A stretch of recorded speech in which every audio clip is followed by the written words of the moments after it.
একবার এক শিক্ষক ক্লাসে ঢুকে ব্ল্যাকবোর্ডে একটি লম্বা দাগ টানলেন। এবার সবাইকে উদ্দেশ্য করে জানতে চাইলেন, আচ্ছা, তোমাদের মধ্যে কে আছো যে এই দাগটিকে ছোট করতে পারবে? কিন্তু শর্ত হচ্ছে, তোমরা একে মুছতে পারবে না, না মুছেই ছোট করতে হবে। তারপর ছাত্ররা সবাই অপারগতা প্রকাশ করলো, কারণ মোছা ছাড়া দাগটিকে ছোট করার আর কোনো পদ্ধতি তাদের মাথায় আসছে না। এবার শিক্ষকটি দাগটির উপরে আরেকটি দাগ টানলেন, যা আগেরটি থেকে একটু বড়। ব্যাস, আগের দাগটি মোছা ছাড়াই ছোট হয়ে গেল। তারপর শিক্ষক বললেন, বুঝতে পারলে তোমরা? কাউকে ছোট করতে বা হারাতে হলে তাকে স্পর্শ না করেও পারা যায়।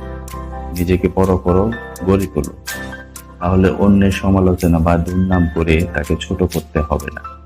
তুমি বড় হলে এমনিতেই সে ছোট হয়ে যাবে।